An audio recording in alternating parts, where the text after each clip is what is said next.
Hello everyone, welcome back to my channel. Today we're gonna play some more Your Boyfriend. Cause we're gonna try to get the Lucy route and the tooth route. I did check. I do not think I get the TK like in the basement route or the shed route. So let's begin. I'll still check. Like, I'm still checking multiple times for error, if I can find any error routes. But, welcome, Ryan. You two have fun.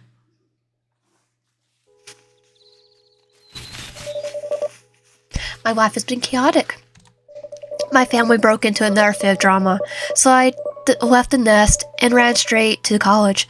I got an apartment and a job, but even that has become unbearable. And sorry if my voice has sounded a little weird.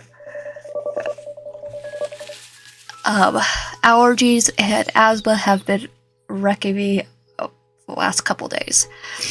Or several days. Working at the local Greasy Spoon Diner doesn't pay the best, obviously, so finding a roommate was my only recourse in being able to afford an apartment. Now, my roommates always bring some dropout into our apartment for late night study sessions. My sleep schedule is wrecked, and top it off, the rent's late. I heard once that if you become a roommate with a friend, you won't stay friends for long. In my case, my friendship is strained with my friend making excuses for why they need me to cover their half of the rent. Thanks to that deadbeat, I'm working harder just to scrape by every month. Picking up a second job will drive me to early grave at this point. The park gives me a chance to have some much needed alone time. This part of the park in particular is my favorite because it's untouched by obnoxious family members and college jerks. The only people who come here are the groundskeepers. Even then, they only come by in the morning. Close my eyes, rub my face, and breathe out the tension from my body so that I can enjoy the peace and quiet. Just then, I feel someone sit down beside me. Startled, I turn to face the interloper. Whoa, hey, take it easy. It's just me. Hey, Peter. The stranger says, trying to keep me from leaping too high off the park bench. This time we're still making you suffer. You're a jumping one, aren't ya? Scooting arcly towards me, a shy smile creeps over his face. I keep my eyes on him, like a hawk, unsure what his intentions are. Not once do his unblinking eyes stray from mine. So are you waiting for a family member or a friend? It just seems kind of odd for you to be sitting here all alone like this, and so far away from the jogging track. Yeah, I know. Better for you to sit down next to us. A chill runs down my spine. I cross my arms over my chest and slide myself away from him, perching closer to the edge of the bench. Does the same person walk up to you all of the blue and start asking such questions? Well, no, he sat down next to us and then started asking those hard questions. The stranger picks up from my knees, refraining from moving any closer towards me. Crossing his fingers in between his legs, he smiles warmly. I mean, you don't look like a groundskeeper, or one of those old people feeding pigeons after doing Tai Chi. I am one of those old people feeding pigeons after doing Tai Chi. What's Tai Chi?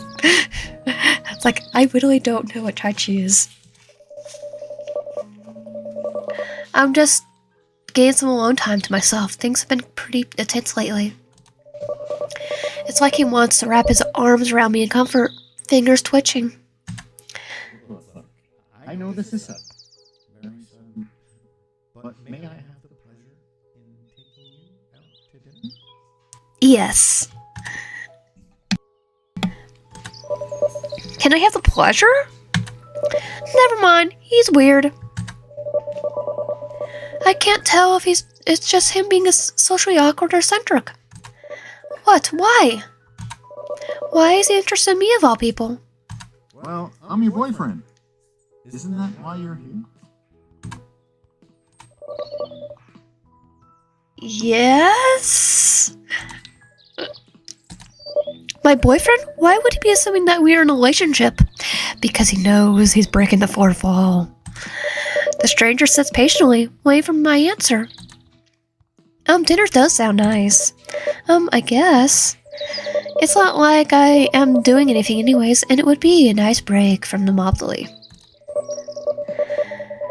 God knows I could stand to forget my problems for a few hours. This guy seems interesting enough to keep my mind off things. Really? That's great. He beams, holding my hand in his own. I'll see you tonight at 7. Standing up from the bench, he pauses, realizing something. Oh, I almost forgot. We need a place to meet up. Sorry, I know I sound absent-minded, but I'm just so excited. We know, Peter. We know. How about that old diner downtown? It's nice and quiet. No one will disturb us. Easier for you to kidnap us, too. The diner downtown? Which one? You know, the one you work at. Oh, okay. Great. See you tonight. And just like that, he hurries off with a skip in his step as though he just won the lottery. Well, Peter, good luck with that. I don't think he won the lottery this time. Maybe if I choose the options of something Laura's, it would be different. I watch as he disappears down the path that pins around the shallow hill. The park is quiet again, the serene slowness setting in once more, songbirds singing in the nearby tree. I sit there for a while, replaying the strange encounter in my head. I suppose I should be flattered that he took such a liking to me, however unusual it seemed. It's nothing like I sing in the movies or television. But then again, if I was Hollywood attractive, maybe it would be so normal that it would be almost annoying. I don't know because I'm not Hollywood attractive. I feel my cheeks flush as I reflect on him, saying, "Can I have the pleasure?"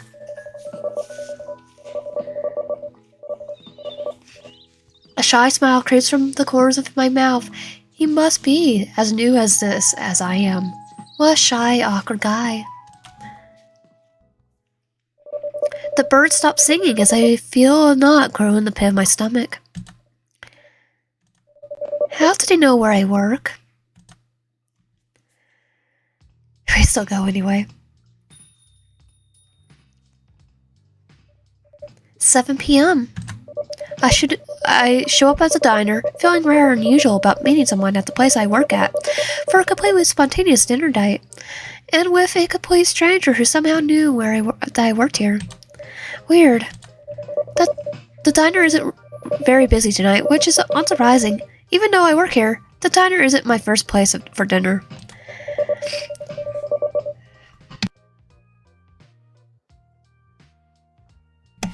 Maybe he's just another customer that I've never paid attention to. While I work, I tend to drift, and after a while, I go on autopilot. I don't really pay that much attention to the names and faces, even if they are regulars. Maybe he's one of those regulars, building up his courage to ask me out every day, but eventually losing his nerve.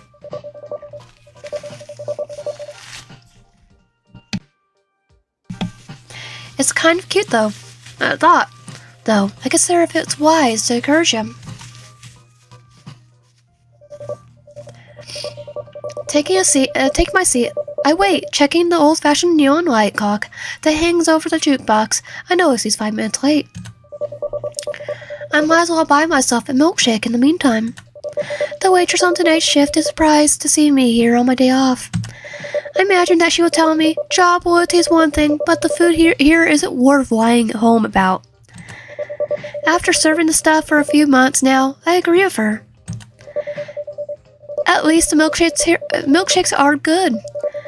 They are really old-fashioned kind, made with real ice cream and ingredients, unlike the powder mix and flavored syrups at the fast food places. The waitress must have been less busy than I'd assumed, because she bought my shake and only a few minutes later. I pull out the spoon from the vintage glass and lick it clean. So good. I stir the shake and a little before I take a sip. The man rushes through the diner's front doors like he ran the whole way here with something tucked about carefully under his arm. I immediately recognize his sleeveless hoodie and blue shirt. He quietly scans the diner in panic. He probably thought that I already left. I'll wave him over and the leaf spreads across his face. Winded, he hurries down the rows of booths and sits across from me. You're late. I know, I'm sorry. I had to make a quick stop. As he speaks to me between the breaths, I try to place where he might have been before coming here. The stranger pulls out a long, light box that he was carrying, placing it on the table and sliding it over to me. Here, I bought this for you, thinking about earlier today in the park, and might have been a little creepy to ask you for a date on the spot. I thought I might get you a little something on the way as a way of apologizing. If it was awkward for you, of course. Well, no, it's not awkward. I have worse. You got something for me? Really? It better not be a severed ear, or fingers, or something. Open the box. I see 2 long stem roses with the deep red petals. The thorns were removed, and they're bounded by a shimmering black silk ribbon. Roses? Seriously?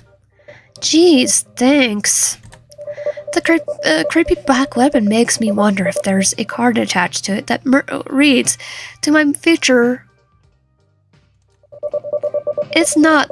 I'm not at all thrilled with the gift, and I place it casually on the table in front of me.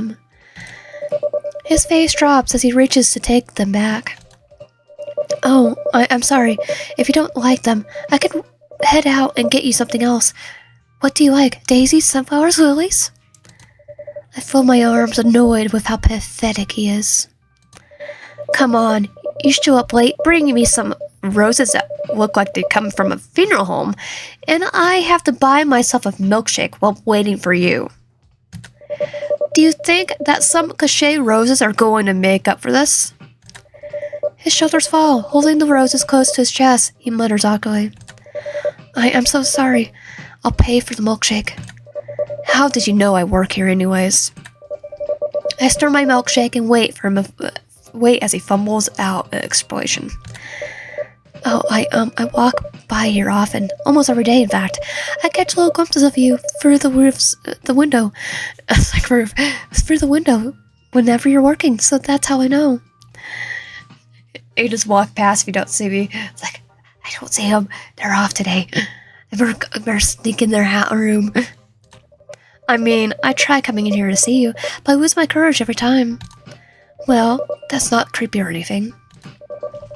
He sinks down into his seat. I'm sorry. I'll make it up to you. I'll take you out to a nicer place next time, and I'll be more punctual too, I promise. He clutches the rose at his chest, as in prayer, figuring out how to get onto my good side. I just reached for my milkshake, more interested in food than talking to him. I could use him for another free meal at a nicer place. The idea was appealing as I reflect on the empty fridge at home, filled with nothing but ice trays and sauce packets from a cheap takeout. Keeping it in his suspense, I take a sip of my delicious shake. With a satisfied sigh, I lean back and look at the worm in front of me. Alright, I suppose I could give you a second chance. His posture immediately strains. Really? You mean it? But you better be on time and bring chocolates. I point to the napkin dispenser on the table. Write your number and I might call you when I got some spare time. Yes, of course. He gets a pen from his pocket and quickly writes down his number on the paper before handing it to me. I'll do better, much better next time. Taking the napkin, I look at the number and notice that there's no name on it. Are they trying to be anonymous or something? I tapped my finger where a name should be. My name's a joke, you know. To be honest, I prefer to go by whatever you prefer to call me. He frowns in disgust. What? You hate your name that much? He nods before looking back at me, squeezing the pin in his hand. You could call me this for that for all I care. That's why I deserve for such a terrible evening. He did have a point. It's like I'm not calling you that. Okay, how about I'm not calling you that. YB.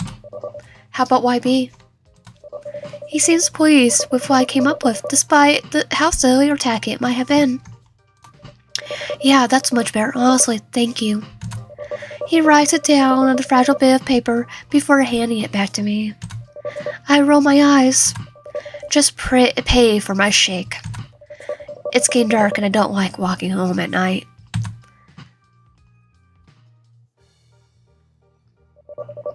I walk by the waitress and tell her that the guy in the sleeveless hoodie is paying for my shake. She could tell that I was in one of those moods and just shrugged. I didn't even say goodbye to YB before I left. It's like, I would not be in this mood. Customer service has been drilled into me. It was getting cold outside and I could feel my skin grow goosebumps. Maybe it was the temperature dropping or the ice cream cooling me from the inside out. I don't know. Or it's my ice cold heart. I glance back and make sure the weirdo isn't following me. He peers at me through the window, waving at me. I just kept walking. We're ice cold, but we have a reason. When I got close to the apartment, I took a different path on the road opposite from my home, in a paranoid precaution. But better to be safe than sorry. My stomach growls bitterly. Next time, I'll make him order me everything on the menu, just out of spite.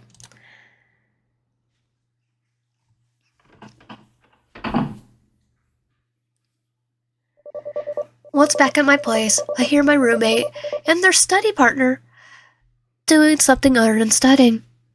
They're playing Mario Kart. Get home. Walking by their room, I pound on their door.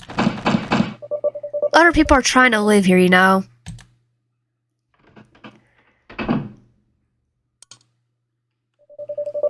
Flopping to my bed, face down and limbs out, I let out a long, miserable groan. I take a moment to rest before rolling over onto my back and stare at the ceiling. I look at the sloppy handwriting on it he left on the napkin. Scoffing, I toss it to the floor. Meh, I'm not even going to bother with him right now. I have too much to deal with at work tomorrow. Too tired to even get undressed, I roll over and drift to sleep. I'm never too tired to change how I work clothes or clothes I get out. Let's begin to day 2. So, YN, did you have a nice time with White Bee? Don't answer that. It's time to get up and face another day. Ugh. I roll over to my bed. Every inch of my body is begging me to wake up. But I don't have the willpower to go on living. It's like I didn't get any form of rest at all. I fight the will to wake up for a moment, rubbing my eyes before sitting up in my bed. I'm a mess.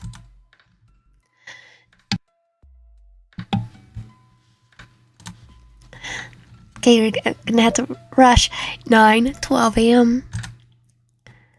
Oh God, I'm late for work.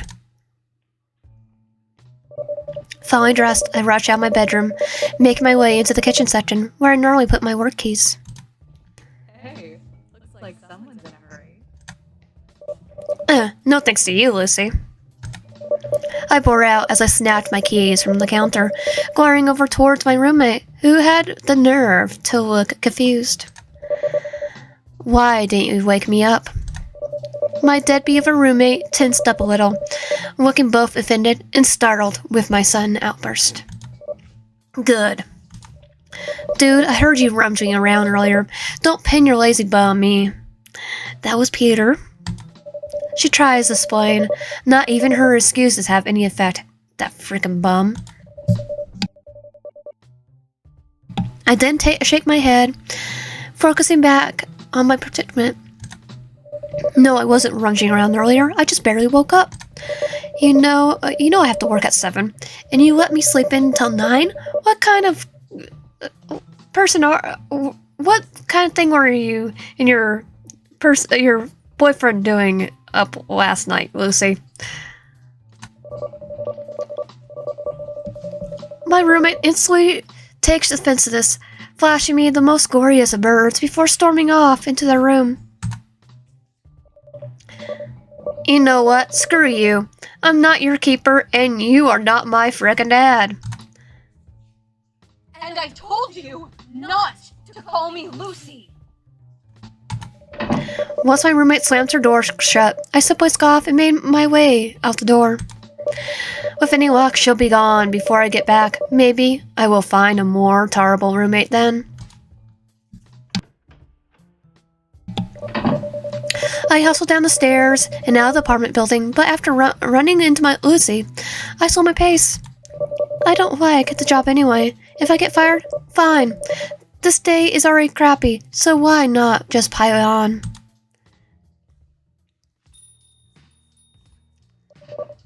It's Sunday. There's usually hardly any customers on Sunday mornings, but even then, it doesn't excuse my being late. It's like tardiness and late. I stutter through the front doors of the diner, walking into the kitchen and grab my apron off the coat hanger along the far end of the wall. The apron seemed to be the only place where grease stains don't get over me. Fumbling it to tie the apron on, I go to time clock and don't waste time digging for my time card to punch in. If I'm going to get fired today, might as well milk it for every minute I'm here. Wait. According to this, I already clocked in. Who would've? My attention snaps towards the sound of approaching footsteps. Whoever it is, they're not trying to be discreet, as they carry a clanking stack of dirty dishes back from the table. There you are. Where have you been? Hey, TK. I've been covering your shift for the past 45 minutes without the boss even knowing you're not here. TK rushes right by me as they gently place the dishes into the sink of soapy hot water. Wiping their hands, TK sighs loud enough to make sure that I hear it. They're like this all the time, though, always acting like they're the big sibling to everyone and keeping things in one piece. I mean, someone has to. I huff as I try to think of an excuse that doesn't sound as pathetic as my alarm clock didn't go off, but the truth is all I have, so I try to downplay the issue. I don't get why you're making such a fuss. We're pretty much dead on Sunday morning. You clearly weren't paying attention when you came barging in. TK wipes their hands on their apron before gesturing for me to look out through the service window. What the? Are you kidding me? Why are there so many old farts here? I try not to raise my voice to a point that the flopper chopping boomers outside did not hear me.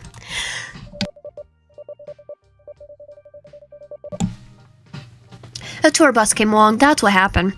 Now stop asking questions and start waiting tables. TK hands me a spare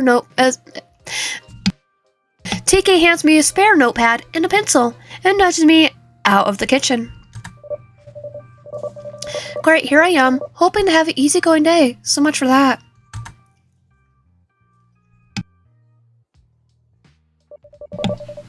The breakfast crowd is a nightmare. Karens and redneck grandpas everywhere with something up their butts. Some even going as far as refusing to pay because I didn't kiss their god darn feet whenever their coffee was not filled all the way, or their T-bone steak wasn't cooked the way they wanted. Yeah, T-bone steak for breakfast, not even breakfast steak and eggs either. An actual T-bone dinner with potatoes and steamed carrots. And when one person refused to offer... And when one person refuses to order off the breakfast menu, there's a dozen more that follow suit. Such a hassle. Why couldn't the elder be more like my grandparents, pleasant and polite? The last is a great generation, not these entitled boomers. I'm not going to say anymore, but my parents are boomers. And they know how to behave. This depends on people. Eventually, the crowd starts dying down. Oh, Mom's technically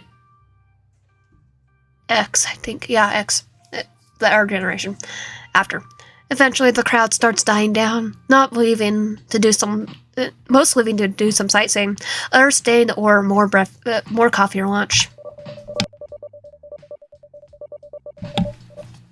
At least these are the kind of customers that mind their own business and more focus on eating or talking.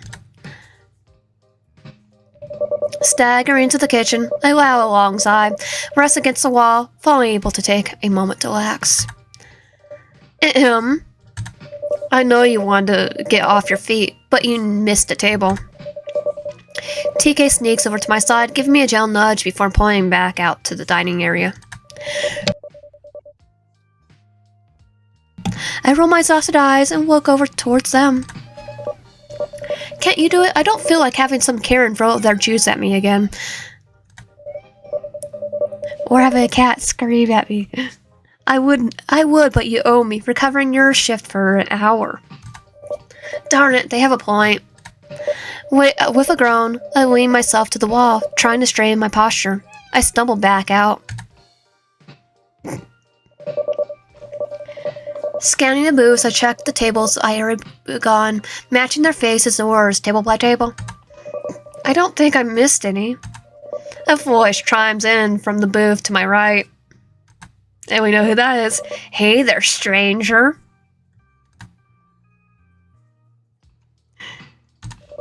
I didn't want to give him satisfaction of reply. I crossed my arms and to give him a glare. The silence was glowing uncomfortable.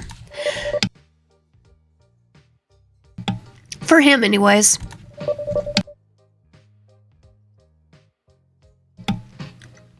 He shifts a little in his seat. I might visit you at work to make the day a little easier for you. Yeah, now just isn't a good time. I had a crappy morning, and I just can't. I know, but you could use a break, right? I'm sure your friend wouldn't mind. Look, I'm too busy right now, okay? Once again, he looks away and shook his head. I'll get going, sorry.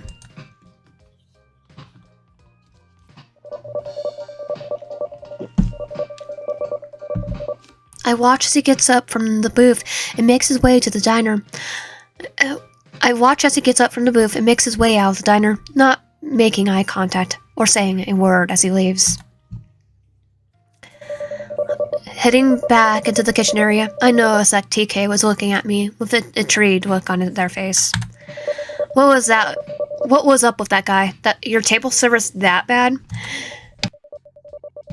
Nah, it was someone who's been pestering me to go out with him. I'm just a little too frustrated to deal with him right now. I noticed a slight shift in their expression as they tried to cover up. I kinda know they got a thing for me for a while. They're probably wondering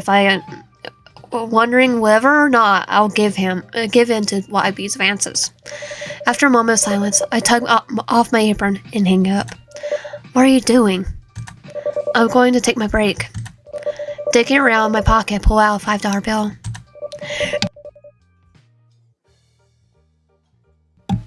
Any chance you can dish me up some lunch? Seriously, I serve customers, YN, not coworkers. Yeah, and I'm paying, therefore, I'm a customer. Rolling their eyes, TK takes my money. TK takes the money from my hand and tucks it away in their apron pocket. Fair point, but don't expect me to keep serving you during your workday. You said that the last time. I say with a smug look on my face. TK chuckles to themselves. Just take a seat. I'll see what I could whip up for you.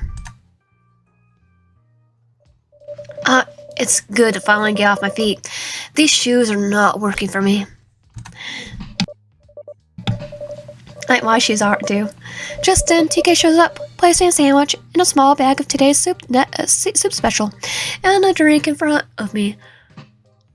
Before taking a seat. Hey now, I didn't order this much.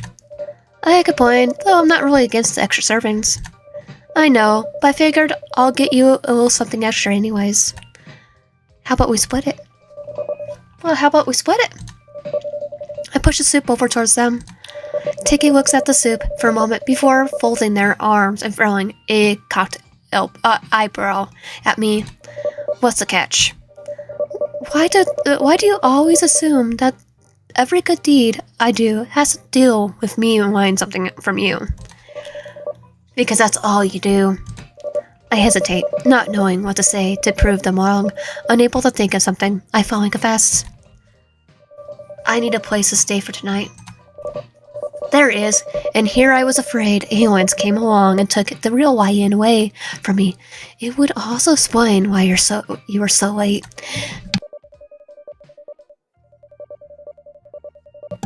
Har har, I just had a bit of a nasty morning with my previous roommate, and I'm not looking forward to going face to face with her again. TK slides a bowl towards himself and stirs the contents with a spoon. You mean Lucy? From what you've been telling me, she sounds like a piece of work. That's the one. It's like, yeah. I was the one with the attitude, though. I slipped the drink. TK knew exactly what my favorite drink was, and it wasn't what was poured into the cup. So, do I have a place to stay for the night or no? TK takes a sip of the soup as they mull over it with their head. After a moment, they give me a sly shrug, a little shrug. Oh, alright, if you're feeling adventurous, you might think about staying. Me? Permanently living with you? Sure, maybe you'll be able to pile up even more favors from me when you never will pay.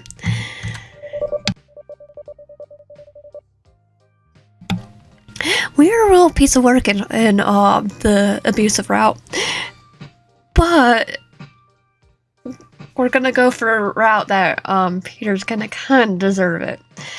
Again, they flash a smile, teasing smile before turning their attention back into the soup. Keep calling me out like that and I might find a new friends. Good luck with that. You never find a better doormat than me. Oh yeah? If I'm so bad, why do you stick around? Because your bad mannerisms help me feel better about myself. It's a little ego booster for me. You're complicated. You're so complex. You know that? They wiggle a little in their seat before turning their gaze back towards me. I'm probably as manipulative as you are, so do you want in or not? Oh yes. But at the same time, we're gonna feel bad in the morning. Good luck, good old TK, always seeming like the victim until you pull off each mask they have on. And a loyal friend with a knife behind their back is something that you always liked about them. I'm gonna go get the cat.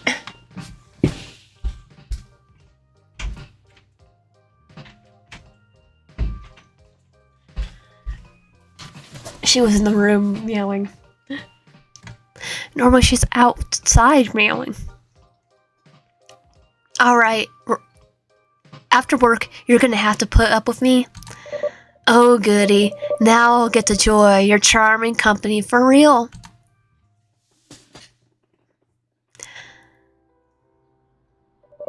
After a long, agonizing day, it's time to head home with TK. Dear God, why was it so busy? My feet and head are probably pounding and sore. It didn't help that I could feel someone staring at me the entire shift, and that was Peter.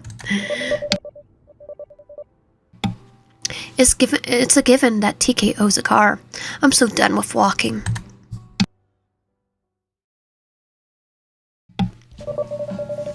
We step out of TK's car and look at a rather crappy apartment building. Here we are, home sweet home. Does that person have an eye patch? And that's so cute. This is where you live? I thought you had your own house or something.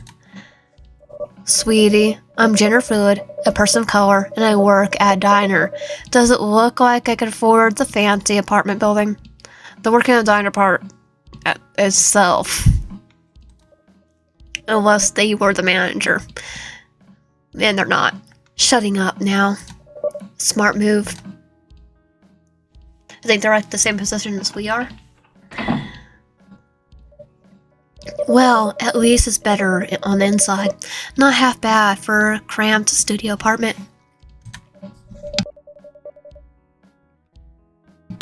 Still, I'd much rather have something more spacious. I would stay here. TK takes their stuff down, sets their stuff down, and looks around the place with me. Well, it's not much, but it's not much. No, it's spacious. You got TV, got a bed. That's all you need. Maybe a kitchen. They mutter as they pull blankets and a pillow out from under their bed. But the couch folds up into the bed, surprisingly more comfortable than the mattress I gotta deal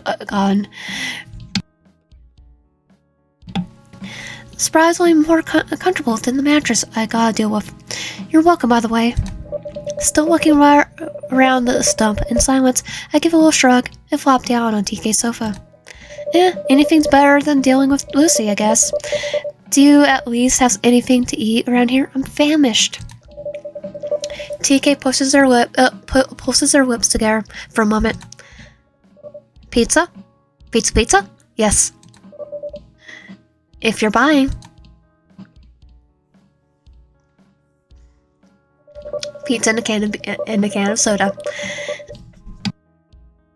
The rest of the day goes alright. I have to phone my roommate that I'm going to be away for a few days. Of course, she doesn't answer the phone, so I have to leave a message instead and hope that she texts it soon. Still, this certainly is a pleasant change from the stress of my life. I love TK. Hours later. The one downside of sleeping in a new place is I can't stay asleep. I need some water. Getting up from the sofa, I feel around the dark, unfamiliar area, trying to recall where the kitchen section was in this place. Geez, who was that? Through the darkness, I see a figure standing before me, hearing them give a brief shh sound as I feel them place their hand on my shoulder. TK, are you right? The figure doesn't answer as I feel their hands squeeze my shoulders, almost as though they're feeling me. What are you doing? I try to pull away from the figure's grip, but then a wet rag smothers my nose and my mouth. Flying back, I lash out with my arms and jerk my neck to pull my face away from the rag. Whoever it is, they subdue me by quickly wrapping their thin lips around my body and holding me tight. I try to break free, but they didn't loosen up one bit. Oh God, I'm starting to feel drowsy and weak. Who's doing this? Why? A chill runs down my spine as I feel a kiss against my cheek. A familiar and singing voice whispers in my ear. You're supposed to be with me. Wait, that voice, is it... Onward to day 3.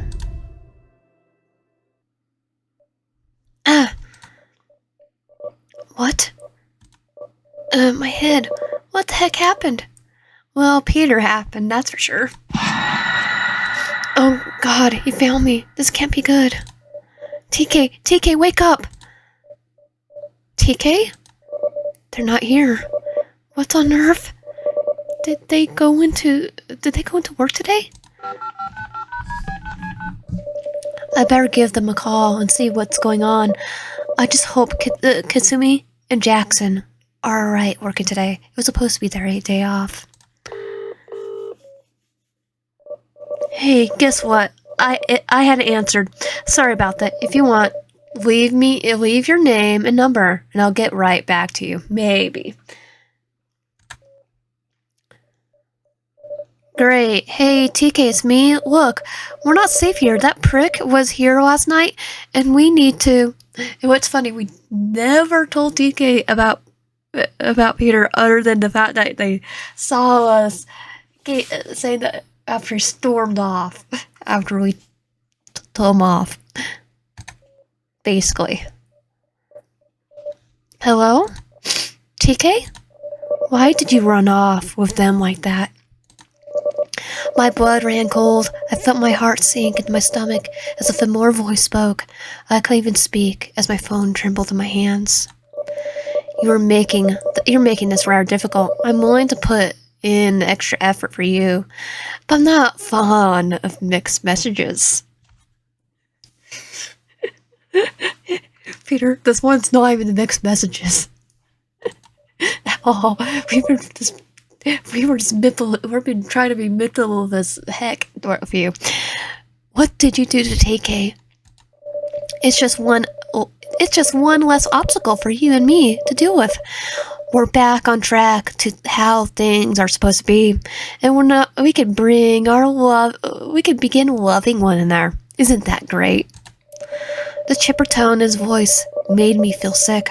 My legs were losing their strength as I tried not to collapse on the floor. I don't love you. What the heck did you do? Where's TK? There was a moment of silence over the phone, only his breathing at first, until I heard a frustrated groan. Well, I do. In fact, I'll prove it to you.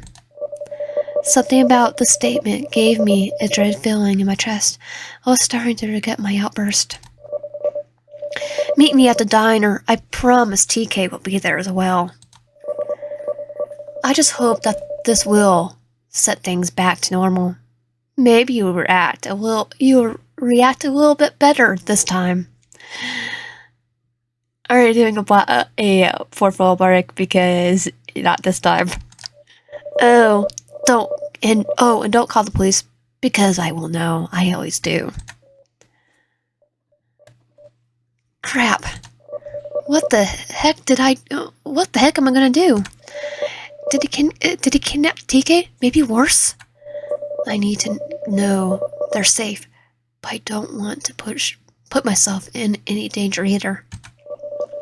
By my lip, I fumble with my phone, buzzing through my head with the options I'm left with.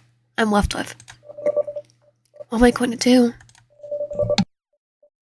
We could run away together.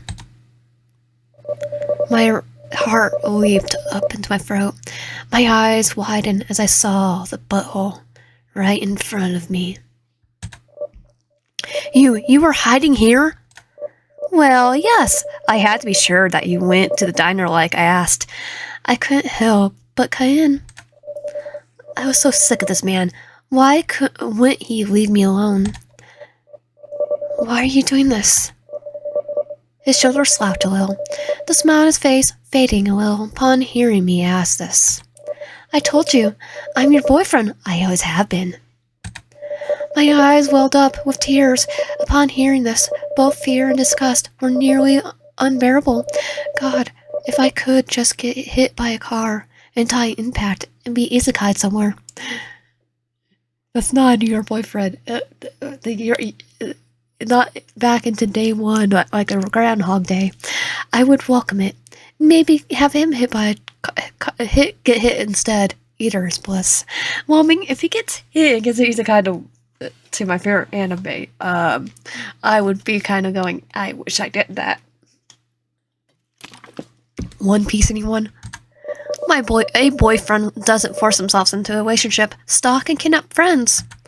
Whoa, hey now, I didn't kidnap TK. Peter, you did worse than kidnap. And kidnap TK. You assured me, looking a little startled by my assumption. I just made sure there was one less obstacle between us, I promise. What did you do to them then? You barged in here like a bat out of heck and knocked me out. I know, and I'm sorry. There's parts of my personality that I can't control, as much as I would love to. What are you talking about? It's not porn. I just hope it doesn't interfere with our happy ending. Happy ending? You still think we're a couple after all this? Don't raise your voice, darling. Like me, not raise my voice at all. What are we talking like I'm an SNMR doing ASMR? Don't raise your voice, darling. You wouldn't let anyone else get hurt, would you? Dear God, that wasn't a threat. That was a promise. He was willing to harm anyone who got in his way. Frickin' psychopath. No, I know you wouldn't. You're a good person like that. It only makes you all the more lovely to me. If I'm a good person, why am I doing the more abusive route? What do you want from me? He seems taken back and confused by my question. I don't want anything from you. All I need is your love. And come heck or high water, I will do anything to achieve that.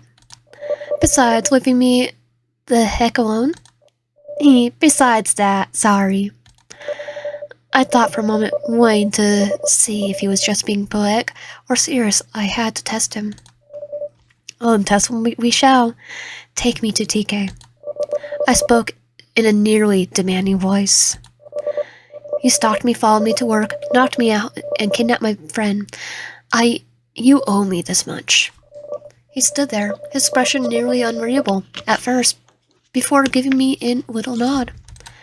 All right, I brought my van with me, so there will be no need to walk all the way there. I would like to walk instead, actually. His stance became more offensive as he stepped closer, his eyes looking deep into mine as he spoke. You want to see TK? We're taking my van.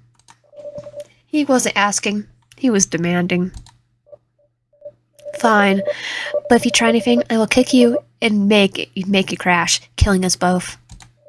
Dying together, darling? That would actually be a blessing for me. It's like, oh, for Pete's sake. No, I'll crash it, survive, and run out the forest. into oncoming traffic. Wayne parked on the curve in a worn-down-looking gray van. Its windows darkly tilted. On the side, all it needs is a free candy sun, and it's good to have several people report it. YB opens the van door for me, helping me inside before closing it shut. Inside isn't too bad. He keeps it decently clean, with cachet collection of scented pine trees, and a rearview mirror. On the rearview mirror, and an ashtray filled with various coins. I sat in the passenger seat, weighing as far away from him as possible I possibly could.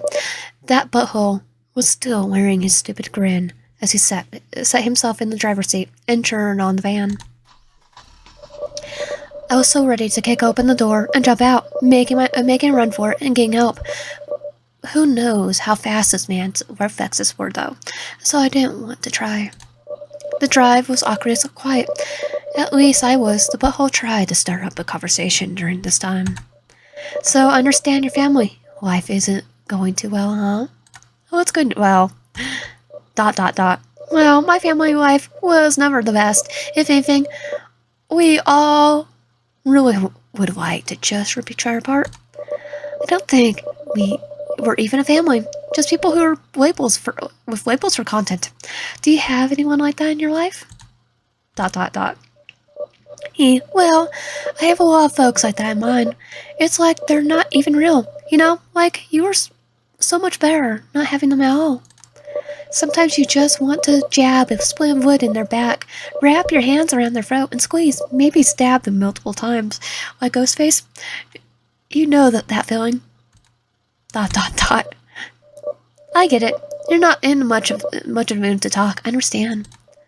Would you like to listen to some music instead? Hear my railroad song. Let me see what I can find. I didn't react as he flipped through the stations. My mind was too focused on seeing TK again, hoping that they would be alright. Here we go. To be honest, I hate this song. I swear I bleed eternally each time it comes on. Then why do you listen to it?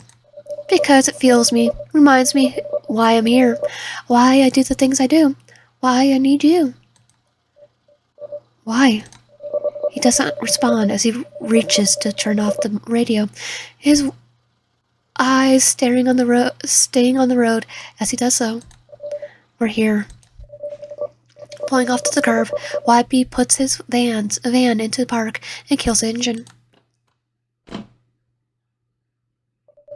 He nearly hopped out and was about to come around to open the door. I didn't want to give him this avocation as I opened the passenger door on my own, nearly knocking him over with it. I wish I did. We're sure gonna wish we did even more. Eventually. Well, here we are. We're here. Now what? Now we wait. I'm sure your bosses are already inside, so they'll be arriving any minute now. Who? Just then I hear sirens in the distance. YB smiled a little as he turned his attention over towards the diner. Here they come. I watch as the scene before me escalated. One by one, people began to gather outside the diner. YB remained quiet, watching everything with me. Occasionally, he would try to hold my hand, but I would quickly yank it away from him and step further away. I couldn't stay quiet any longer. Why are we here? Where's TK? I told you, YN. I did not kidnap them. They're not even in my possession, tied up and weighing in need of rescuing. None of that. YB? He doesn't respond at first, his eyes just glancing towards me for a moment before turning his attention back towards the diner. I tried to be gentle, caring, aware that my actions were too bold. I tried to make it up to you, apologize, start fresh, and what did you do? You ran off with them. They liked you, really liked you. Heck, I dare say it might have been actual love. I couldn't let them get in our way. This is about us, not them. So I removed them. You what? Not to worry, I made sure the first strike was quick, though I got carried away afterwards. This can't be. I didn't think once about my safety, nor did I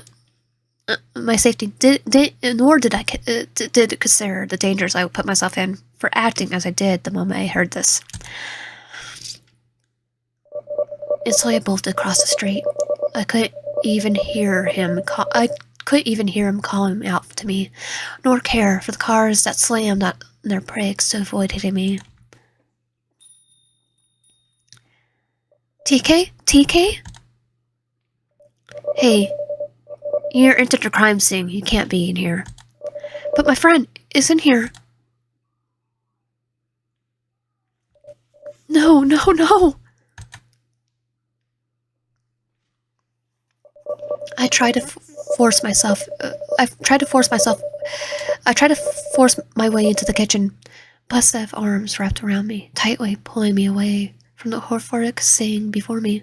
I tried to kick and struggle, raising a fuss. I was far too hysterical to notice YB apologizing to the officer and carried me out of the diner. Before I knew it, I was roughly shoved against the wall in some alleyway, his hand over my mouth to hush me for yelling. It's like me not yelling at all.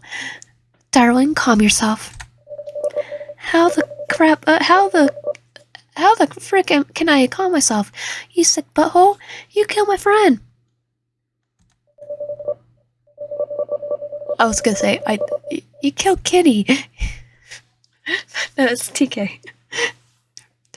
My brain went South Park for a moment. You think I wanted to? You think I was eager to slice some of the ribbons the very moment I had the chance? Yes. I had so many chances before, so many times I could easily have done it, but I didn't. I killed them because you gave me no choice. You would kill them regardless, Peter. You would kill anyone regardless. Are you kidding? You blame all this on me? I didn't blame you. You simply forced my hand. Yeah, you're gaslighting me, Peter. You would kill someone no matter what. Because I want freaking date some creep who's been following me? Because you ran off with them. I was no threat. I was so readily and willing to do anything for you asking me, whatever it took for me to be all yours. That's why I'm here. You're my reason for being here. What's wrong with you? What's wrong with you? You're what's wrong with me. You're the one that keeps me awake at night. You're the one who's always on my mind. The one that makes my heart beat out of my chest each time I see you, smell you. You want the truth? The truth is that I'm mad to the point that I caress your skin while you sleep soundly each night. You're insane. Why be Shuckles? Yes, but it's all for you, love.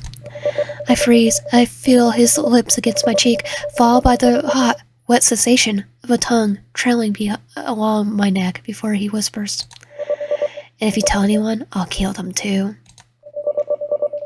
Saying this, he takes my hand intertwining his fingers, along with mine, as he nips at my ear.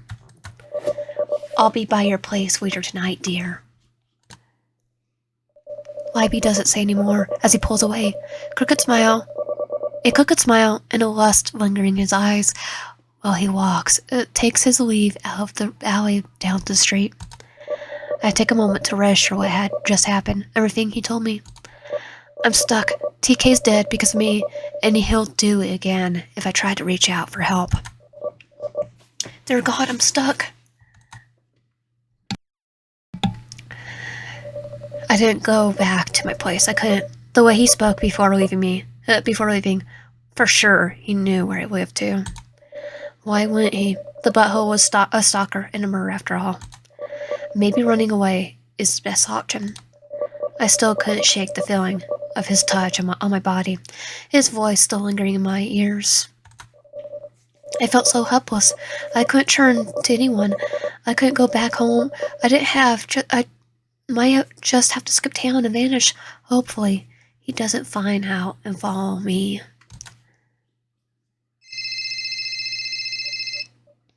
Do I dare answer it? It might be him. Holding my breath, I pull out my phone, taking a quick glance to see what was calling. Don! Or landlord guy. It's Don. Oh, thank God, it's not him. Though, still troubling since he's been harassing me about rent for a while. But given what I've been going through, I'd rather be chewed out about rent right now. Taking a deep breath out to calm myself, I answered the phone, trying to sound as normal as possible. Hey, I didn't expect you to call. How's it going? Okay, what's wrong? What do you mean? I'm fine. I just wasn't expecting a call from you or anything. They're half of your rent. The other half of the rent is still not paid. You haven't come back since yesterday. There was a murder at your workplace, and you're telling me everything's fine? Oh, you heard about that? It's been all over the news. My son was on the scene when someone who worked there burst in and made a scene before vanishing. Was that you? That was you, wasn't it? Yes. Crap. Okay, you're right. Nothing's fine. Everything's worse. But I can't say. I can't stay anymore. Can't stay? What's going on? I'm in a bad spot right now. Really bad. So if I tell you, you might get hurt too. Where are you at right now? What? Where are you at? I'll come by and pick you up. I can't. I can't. Sorry. I instantly hung on up on the phone, the frustration getting even worse. I just shoved it into my pocket. Darn it, someone I barely knew is even noticing something's wrong. I can't do a darn thing about it. I might have to leave, forget everything, and just be some freaking drifter. That's one lifestyle that I'm not keen on thinking about. But at this point, even being roadkill is better than seeing that boho again. I might as well hit some convenience store and buy whatever I can. Maybe make my way to the next town over and see if China will let me stay for a few days. Hitch a ride with someone? That's not Peter. Then again, you would have a van following you this entire time. I kept walking for a while, kept going until I was out of the city, approaching the edge of the town.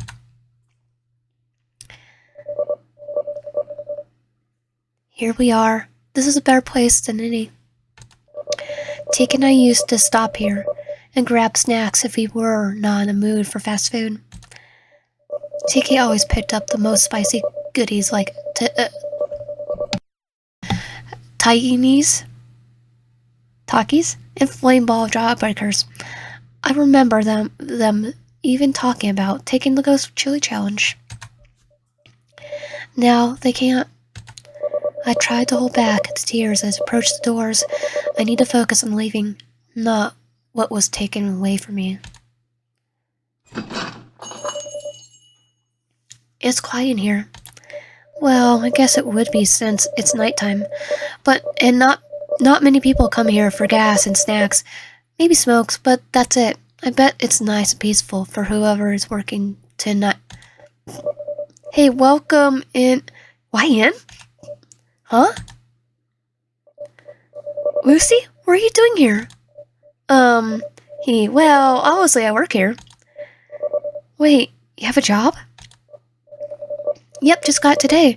Not much of a deadbeat now, am I? And don't call me Lucy. Lulu, sorry, I just...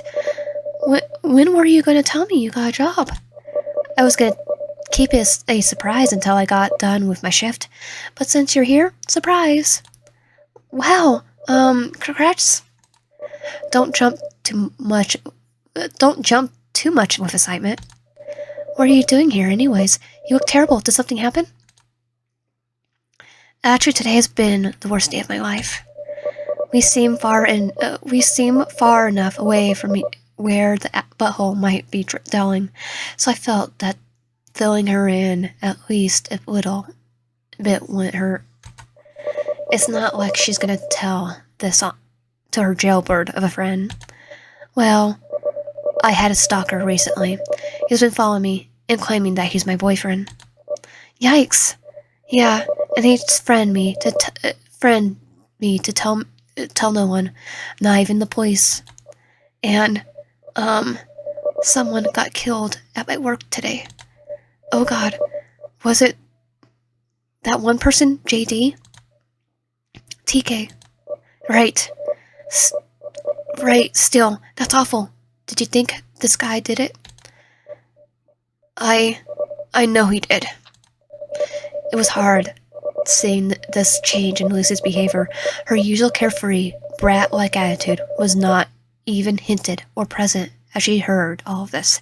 Honestly, it felt like I was talking to a completely different person.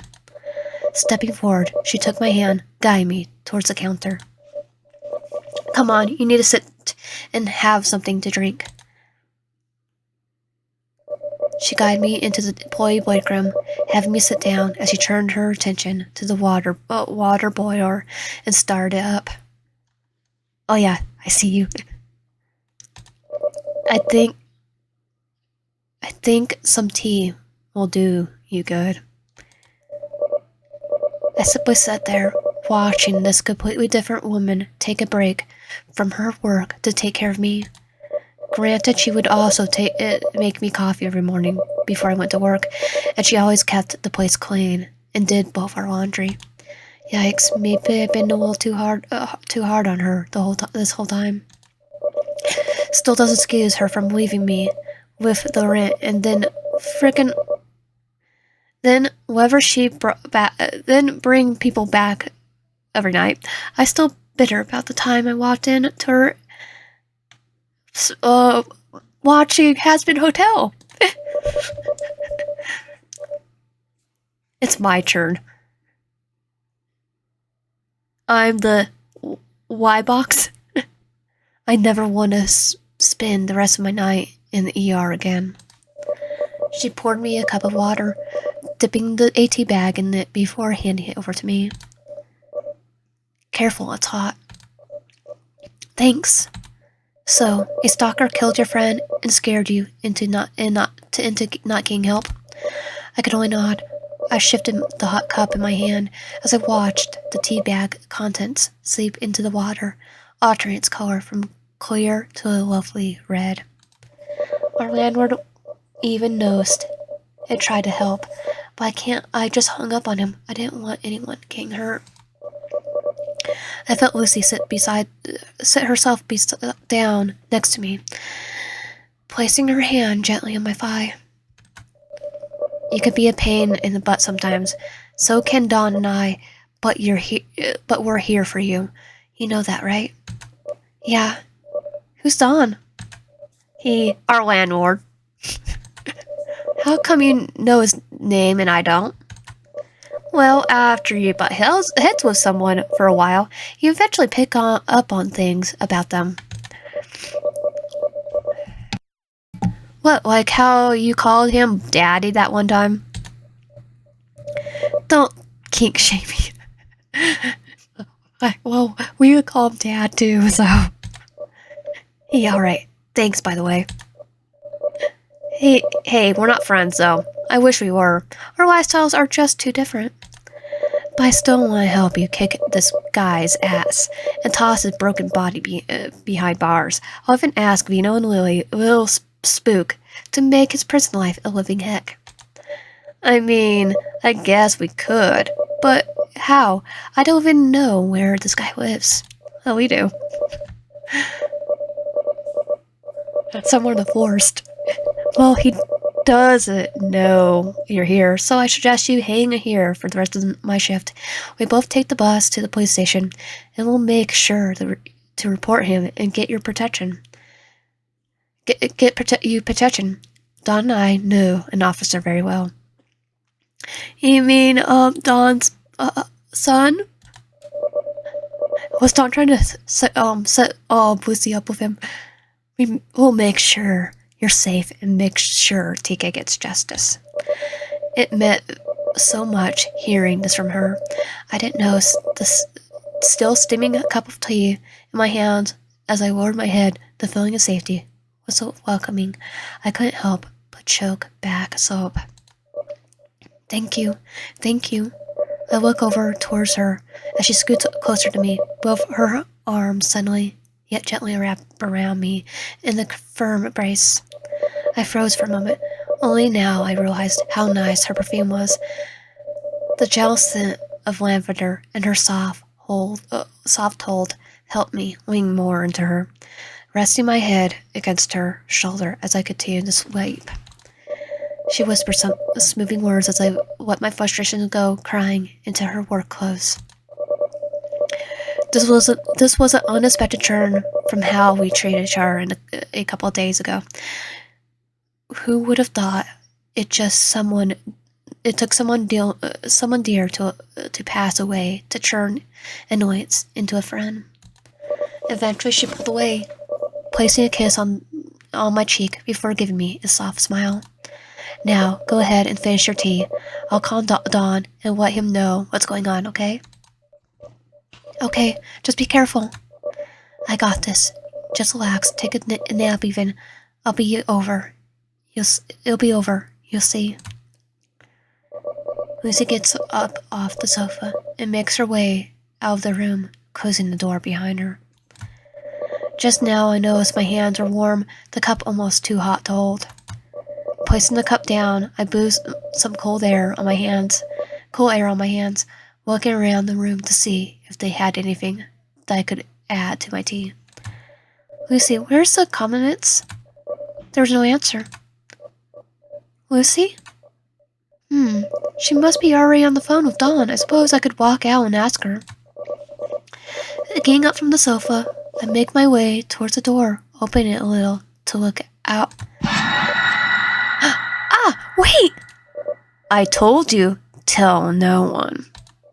Before I could call for help, I feel his hands grip tightly around my throat. I can't make a sound. I try to fight back in some way, punching, kicking, lashing out. I'm hurting him, but his grip doesn't loosen one bit as he takes the hits. I can't breathe. It's time to go home, love.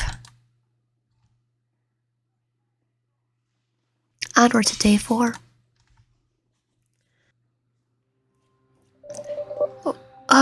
What happened? I don't know this place. Where am I? What the? I'm tied up? Oh good, you're awake. I was starting to get worried. You've been out for quite a while now. Please don't hurt me. Please don't hurt me. I'm sorry for mistreating you. Hey now, relax. I'm not gonna hurt you. I'm frantic, tugging away even more on my rope around my wrist. I feel the circulation cut off my hands, my fingers growing cold and numb. Webby's hands clap on my shoulders as he tries to calm me down. Shh. You're not in any kind of danger, I promise. Just breathe, okay? Deep breaths, darling. I try to ground myself, panicking isn't helping the situation, but I can't help it. As I squirm away from Wipey's touch, I slowly start to take in my surroundings. It's not some dirty basement with molded mattress. That's something at least. Could have been woken up, caged in a dungeon. Where am I? You're home. Home? This isn't my home at all. No, your new home. Wipey leans away from me, allowing me to see more of the room. It's bigger, cozier, and you don't need to worry about some roommate waking you up in the middle of the night.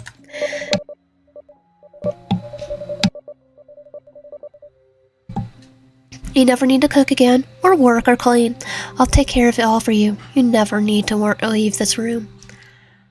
Well, I'm gonna have to to be honest, Peter, I would have to cook because your cooking skills make the girls from Persona 4 look like master chefs. Your cooking skills probably make Suleiman from Abami look like a master chef. And best of all, you don't need to pay anything to be here. No rent, no not just old landlords, nothing.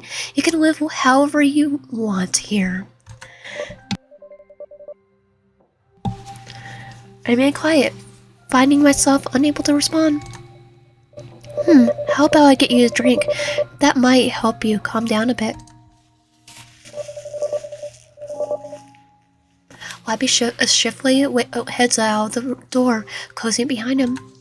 All alone, I lay there, trying my best not to burst into tears as I struggle against the rope once more. I have to get out of here.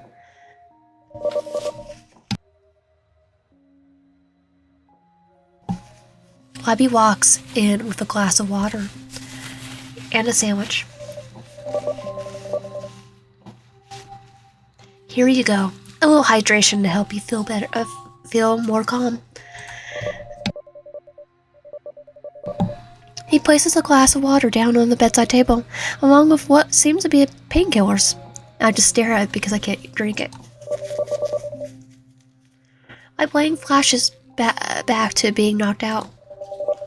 My head still smarts. My head still hurts. My head's still smart. What happened to Lucy? She's not porn right now. What did you do? Darling, all you have to know is that you're not responsible in any way. Granted, you have made things a little more complicated by loosening those delicate lips of yours. It was technically my fault for actually doing that, but... Did you kill her? No, actually, he did. He's completely at fault. Wybie pauses as if in thought, and then leans forward to gaze directly into my eyes. Remember when I told you I was your boyfriend back at the park? What? What does that have to do with anything? Everything. Since the very moment I saw you, I knew you were destined to be together. We were destined to be good. Everything. Since the very moment I saw you, I knew we were destined to be together. Whether you want to or not, there's no changing or going back from where we are both meant to be. You could call it a match made in heaven, or match made in heck, or even proof that there's no God, given how twisted this whole thing is. It doesn't matter. What matters is that I'm always going to love you. You can make me pull your teeth. You can make me pull my teeth out, cut off my fingers, make me bite off my own tongue. Anything. I will still love you until my dying day. He leans closer and places a soft kiss on my brow. I am yours, your slave, your happy ending, your tragedy, your dream, your nightmare, or your nightmare. I belong to you, and I will do whatever it takes to remain as your possession. I scoot away from him. Please don't scare me. This is all wrong. I know. I'm fully aware that what I've done is terrible, unforgivable, but it has to be this way for us. I got a lot of making up to do. Whoever you stand it the next day, but your choice is yours. I just hope you make the right ones. We're making all the right choices here.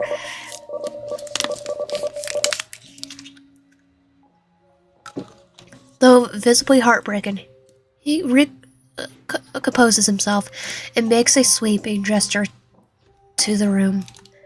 You're still a little hysterical. I'll give you some time to calm down a little more before I untie you. For your own safety, you don't want to make a run for it. You don't want to make a run for it from here. Trust me. Oh, trust me, I do want to make a run for it. Libby leaves the room, keeping the door slightly cracked. I rest my head back in my pillows. Tears begin to well up in my eyes. How could I be so selfish? Life was so hard that I snapped up the first person who was willing to do anything for me, and took advantage of him. Because of that, TK's dead, and I'm tied up in some place no one will ever find me. And God only knows what that psycho's done to Lucy. The only thing I can do now is find Lucy, make a run for it, and hope I can find someone who would help us. I feel sorry for that. Sorry, Rodriguez. I'm gonna cry when I see her. I tug on the rope once more and start to warm my hands around. My stomach flips as I realize that the sweat from my palms allows me to move my hands more easily in my restraints. After a lot of tugging and strategical pulling, I managed to slowly slide out of my restraints. I sit up, rubbing my poor rope-burned wrist. Looking around the room, I noticed that the room was recently repainted, a slight scent of paint still lingering there.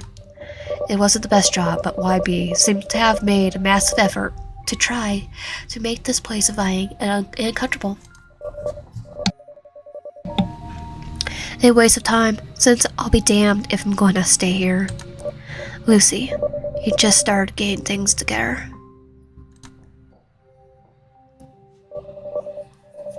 I slowly rolled out of bed, careful not to make too much noise. No one knows, he's probably thought ahead. I need to find a way out. He did, because he hid all the windows.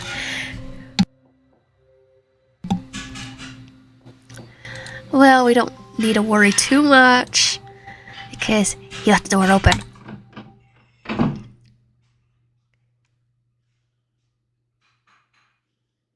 And then we're just gonna go in. William. Darling, you're up. I felt my heart leap out of my... I felt my heart leap up into my throat as he stood up from the chairs, nearly looking as startled as I was. I had half the mind to just back... I had half the mind to just back out of the room, but I'm like some dumbstruck deer who's caught in the headlights. He approaches me carefully, almost as if he was suspicious that I was armed or going to attack him. Are you doing better now? You look pale. I hesitate to answer, trying my best to snap out of my stung state. No, I'm alright. He frowns a little, his shoulders slouch upon hearing this. You're still upset with me, huh? Oh, I'm more than upset. I'm furious. I can't help but nervously laugh at him, stating the obvious yet still sounding clueless. Geez, what gave you that idea? He doesn't answer, looking off to the side in thought for a moment before clearing his throat. I have a lot to do right now. Why don't you go ahead and look around for a bit? Start taking in your new home. No, I want to tell you. I want you to tell me what you did to Lucy. His typing comes to an abrupt stop as his fingers hesitate above the keyboard. I told you, darling, it's not porn. Stop it. I don't want to hear any more bullcrap. I just want a straight answer. Did you kill Lucy? Wybie pauses for a few seconds. I'll take you to Lucy later. What did you mean? Is she dead or not? What do you mean? Is she dead or not? Here I am misgendering Lucy. I know it's probably like everyone else, but you see, if you want to know what happened to Lucy, then I'll take you to her. Oh no, we're not doing this again. I'm not going anywhere with you. Tell me where she is, and I'll see for myself. I can't let you go on your own. There's nothing around but miles of forest, and if that bear traps don't get to you, the wild animals might. Wild animals might be more scared of me. I don't care.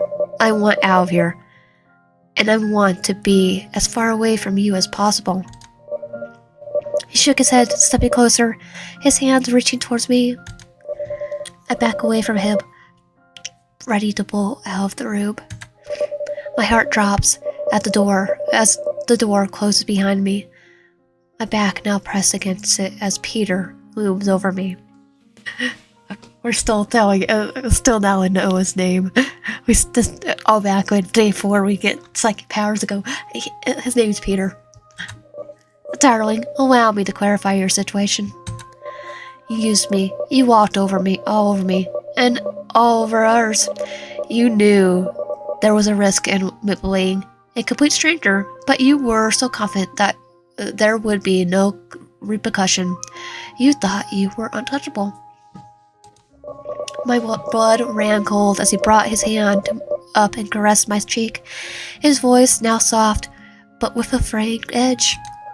Now, you have your doormat. Your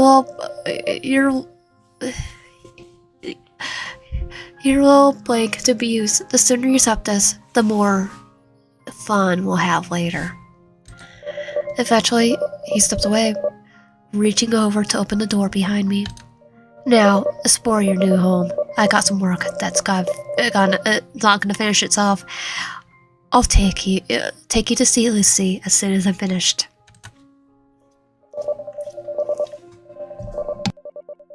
I stood there as he sat back in his chair, continuing to type away as if nothing at all had happened. My heart was still pounding in my chest, my cheeks a little red, deep red. So this is karma. This is the karma I was always warned about.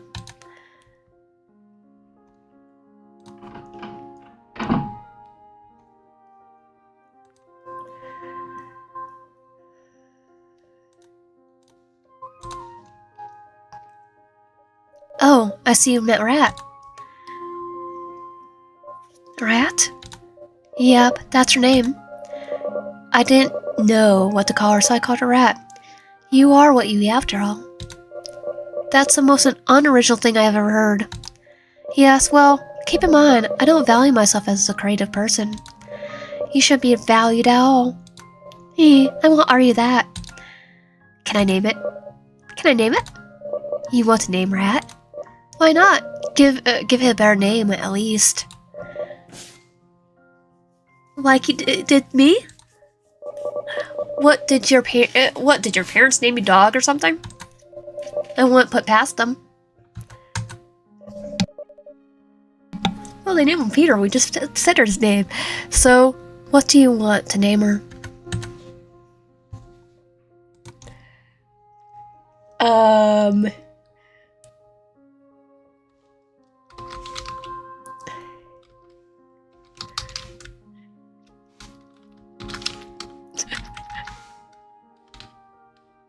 Bob. Okay, no, wait.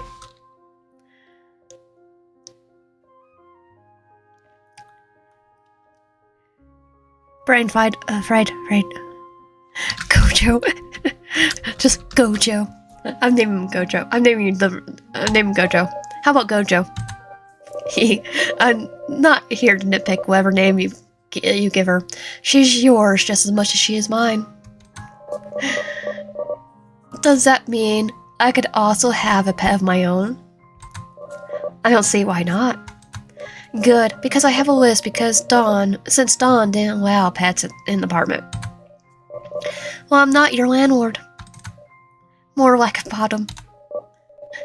I mean, if you like. Not now. He smirks as he heads back into his room. At least he has power into this. Channel 3 News. Results in numerous injuries. The organizer of the event stated in hindsight, it was a terrible idea to host the annual Gunpowder and Dynamite convention next door to the annual candle making festival, and we'll avoid this next year. In our news, the recent murder of T.Y. Kimpson Lee Parker is still under investigation. They were found in the freezer of Dan's Dam Diner yesterday morning. Police say they are currently attempting to find and talk to a coworker of the victim, whom witnesses saw accompanying them home the night before the murder. They reportedly haven't been seen since.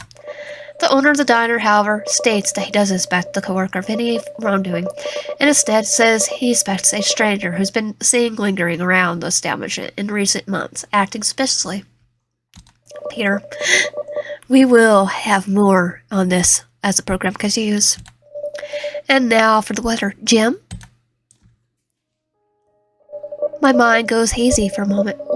Seeing the aftermath of YB's insanity playing on the TV is surreal.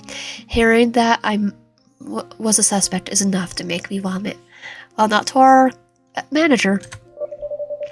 But one thing stood out to me the most. Stranger acting suspiciously. That could only be YB. Which means, either way, they must be on our trail. Maybe I won't have to stay in this heck hole for long. Darling, are you right? I snap at my hopeful daydreaming, my captor's voice bringing me crashing back to earth once more again. You do know, they know you killed TK, right? I point to the screen. As the headlines scroll across the screen, detailing the murder, YB casually picks up the remote and turns the TV off, sitting himself down next to me. Don't fret, darling. They'll never find us. I promise I was careful. Oh yeah? How do you know for sure? How do you know the cops won't come crashing in here at any moment? What were you doing? Wear a ghost face mask while you did it? TK's like, didn't see ya. YB, see your face at all because you're wearing a ghost face mask. YB gives me a smile, scooting closer to me as he rests his arm along the back end of the sofa. Reaching over, he gently takes my chin into his hand. My love, my dears, if they come here, they're not leaving. I would. You wouldn't, would you? You wouldn't, would you? I mean, how could you take on an armed law enforcement? He chuckles a little as his hand caresses up from my chin to my cheek, leaning in close as he speaks. Darling, what happened at the diner wasn't my first murder. And if anyone tries to barge in here, it certainly won't be my last. Something about his tone took me by surprise, the lack of care, worry, or even desperation to put my mind at ease. This wasn't an empty promise, bull crap ego, or pride that was passing his lips. What he was saying was a guarantee, a promise.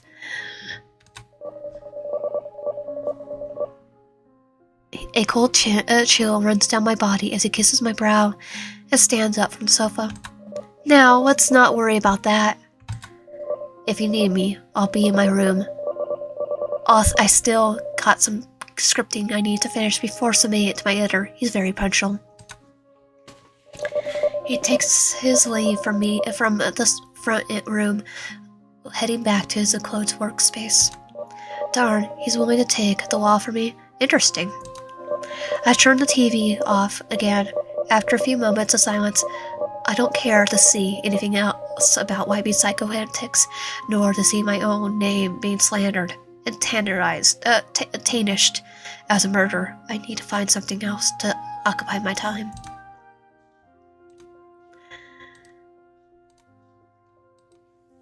Darling, are you hungry? Just Peter's like a jump scare right here. You just click on something, he just pops up. I guess. I was just looking around to see if I have to resort to cannibalism. Goodness, there's no need for that. I have a garden outside just in case food supplies get low. Would you like me to cook you something? You better make it good. You better make it good. I have, closing the fridge door and stepping away. Of course, only the best. Let me see. Seeing myself at the table, I watched the man fumble over himself. My watchful gaze must be nerve-wracking as he nervously works over the stove. tripping over seasonings, nearly burning himself multiple times, spilling ingredients, and the occasional ouch hissed under his breath where he chopped something. After a while, the smell of something burning lingers in the air, with YB standing in front of the stove, looking absolutely defeated. Hey, how about I order something for you instead? What do you even have around here? I mean, there's a little bar a few miles away. And how far is a few miles, Peter? How far? 84 miles from here. Seriously, that's all the way in the next town. It's like a 2-hour drive. That's not a problem. I'll figure something out. Forget it. I mumble, getting up from my seat, and walk over to him. The stove and surrounding area is a mess. Various spices are scattered across the counter. Bit of chopped up food on the floor, and in the frying pan, there's 2 burnt slices of toast with cheese sloppily cut into thick chunks, barely covering the bread. Observing YB's hands, his fingers are covered in cuts, failing to hide them from me. I still don't get how he sucks at cutting stuff with food. But he goes stabby on people. You should have at least some good knife skills, let's say that. What the heck were you trying to make? A deluxe cheese sandwich. I examined the cut he inflicted upon himself very closely, seeing the pearls of red beating from the cuts. Thank God I stopped you. I don't want blood over my food. His expression is shame as he pulls his hands from me, using his shirt to conceal and mop up the blood from his hands. I'm sorry. However, just go clean yourself up. YB looks at the floor in embarrassment. No doubt he was hoping all of this would go a lot better. Here he makes his way to the bathroom. While he takes care of that, I may as well keep looking around. Oh, hey, darling. It's like, were you just cleaning up your wounds? Startled, I roll around to find him staring dead at me. Guess I have to start getting used to that. Jump scares all around. What? I'm nearly finished my work. Just a few last-minute edits to take care of, but I can tell you're getting a little stir-crazy. I mean, with the lack of windows, I can imagine you're getting a little stuffy in here. It wouldn't hurt to let you take a little stroll around the house. Oh my god, he's actually letting me outside? He won't even let me outside in the romance route without him. Yeah. I was actually wondering how things look outside of here.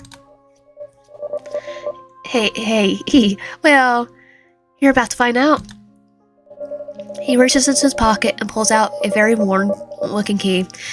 It's likely came with the house when it was first built.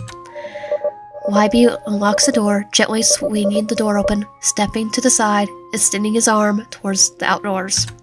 Alrighty, go ahead and look around. Just don't go in the shed. I'm a little messy. How if I go into the forest and run? I'll meet you outside in a bit, and I'll take you to Lucy, like I promised. Yeah, in the shed. Oh, and don't go too far. It's easy to get lost in these woods if you don't know the area. Plus, there's more than one thing that bites out there. He heads back to his room, turning to me as he reaches the door. Not that there's nothing in here that won't give you a little bite, too. Ew, gross. It's like, yeah, I know what you're thinking, Peter. Pulls out spray bottle. He returns to his bedroom, giving me a wink as he shuts his door.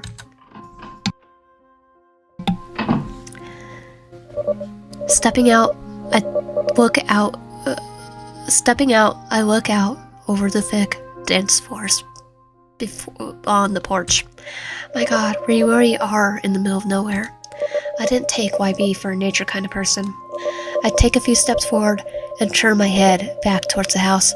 From the outside, it looks pretty cozy. You never guessed the resident was such a creep. It makes me wonder what other secrets the place has. And we do have doors. You just can't see in it.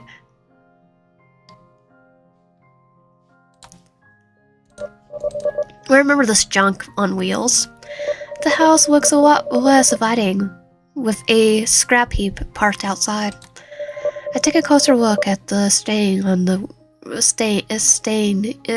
I take a closer look at the stain on and around the van. Wait, is that rust or rust? That's a good one. This is white bee we're talking about here. Against all my better instincts, I walk over to the back of the van, reaching my hand out to open the doors. Nothing. Looks like whoever was in here, he already dragged it out. The trail continues into the backyard.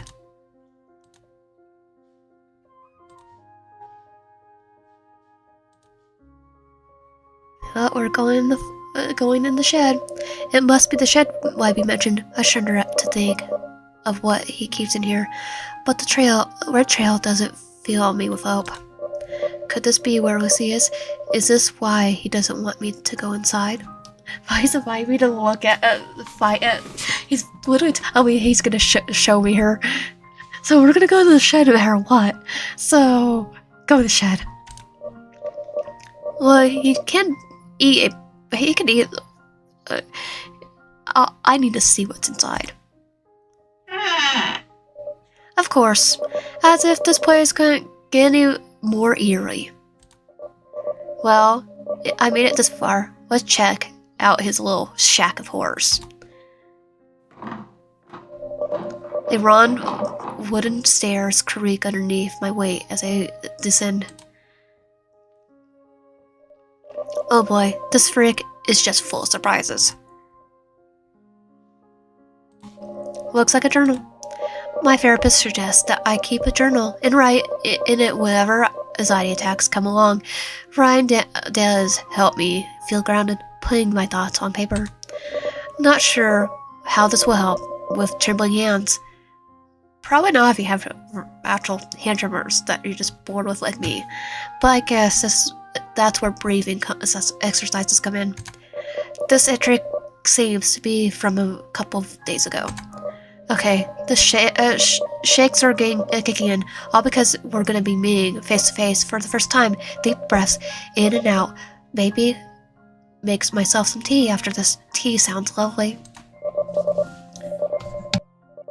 If things don't work out, it's nothing in the world.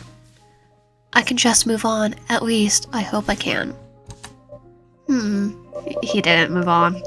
There's a great deal of pages that were pulled out. Everything else is blank. Just cut a piece of wood, wads of old paper, and rusted pipes. Guess he was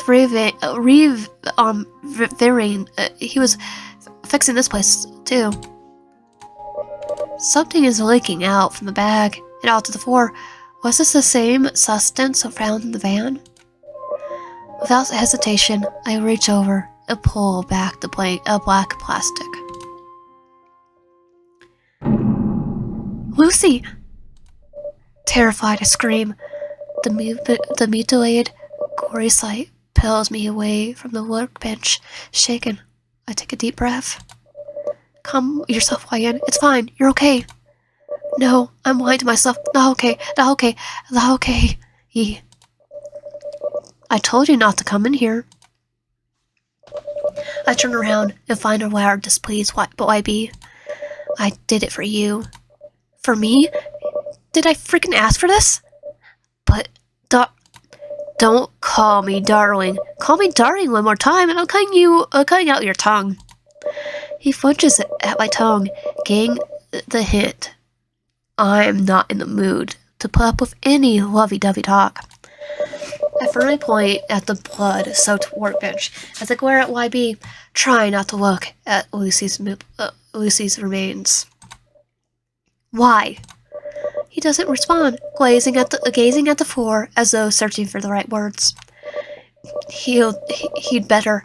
I'm seconds away from beating him to death myself. I didn't want to run the risk of anyone finding you. We're out in the wilderness. No one's going to be able to find this place. Are you sure about that? He spoke in a strangely reserved tone, his expression going from weak to somewhat obvious. I didn't want to argue. He's too delusional to be reasoned with. I don't need a goddamn hitman. You're supposed to be a doormat. I still am. Why don't you have a little look around here? You might see how devoted I am to you. As if he hasn't shown me enough horrific crap already.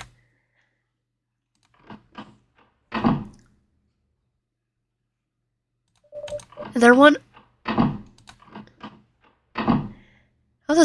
much does this guy need? Another one? How does this guy need?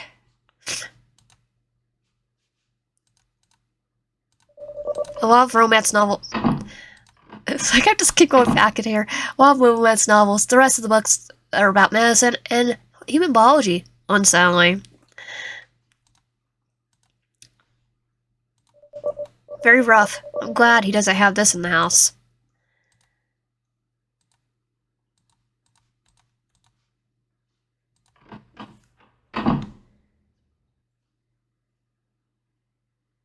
I just want to see if I can click anything.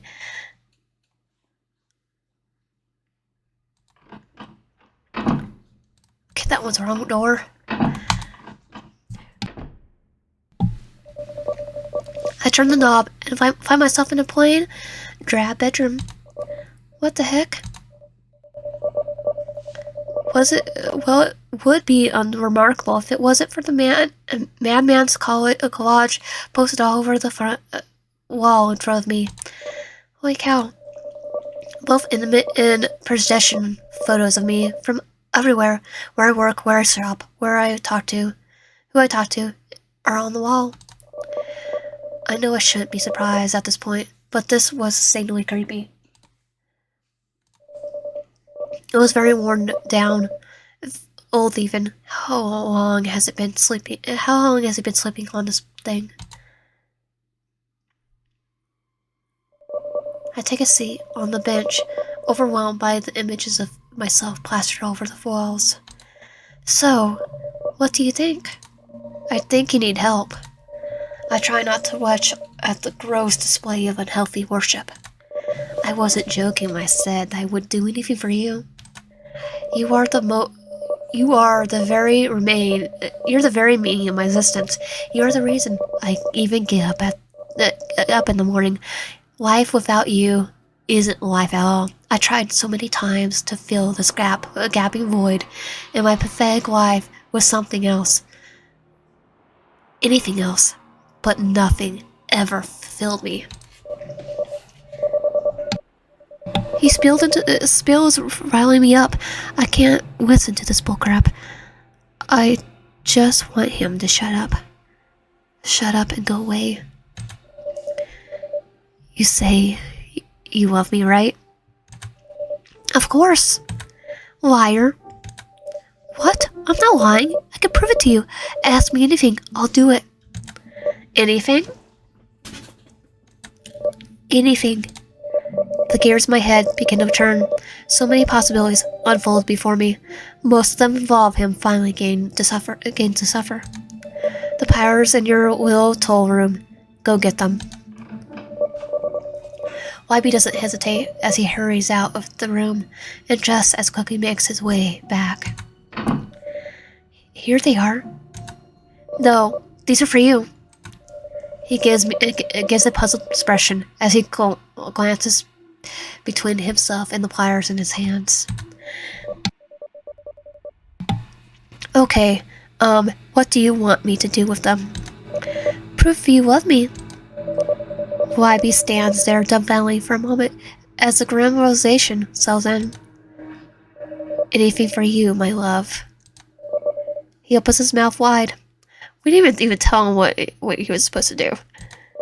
Oh god, he's really gonna take the pliers. He lashed them onto one of his jagged teeth and then... more? YB speaks in a weak tone, his hands trembling, tears from his eyes as he looks at me for approval. More. There was a little hesitation as the pathetic worm braces himself. I still felt bad, slightly bad for doing this because the pain. But TK and Lucy. He brings the pliers back to his mouth, placing the tool around the narrow tooth. The overwhelming pain nearly makes him drop to the floor. He barely manages to keep his footing as he places the discard tooth into his hand. Again, I want to see the butthole hurt himself more, maybe bleed out. But, my rage boils inside me. I snarl at him. Shut up. You stalked me, kidnapped me. You killed two of my friends. Make you toothless is fair enough for me. Besides, you said it yourself. You're my property, and I want my property to bleed out like a freaking animal he is. Yes, you're right. I know I'm right again. YB readies himself, leaning up against the chest of drawers, as though it would somehow keep him up straight. He clutches the pliers onto another tooth and tries to calm his breathing as blood pools and drips from his mouth. Tears stream down his bloodied face. It was a pathetic sight, one that he deserved to be. His steady breathing only escalates into panic as he pulls another tooth out. The tense, progressive pain between each self-inflicting extraction becomes too much as he collapses onto the floor, crying. So fitting. I'm going to bed. I'll figure out what else to do with you in the morning. He tries to speak, coughing up the blood that he accidentally inhaled between his staggered breaths. I scoff as I walk past him, giving a poor excuse of the man a kick as I make my way out of this disgusting bedroom of his.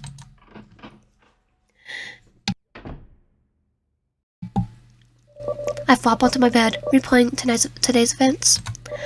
I don't feel any remorse or regret. That sick butthole had it coming for killing two people. I close my eyes, darkly dreaming of YB's future suffering at my hands. And that was the more route. If you like my content, please subscribe, like, help out, and comment below. See you guys next time.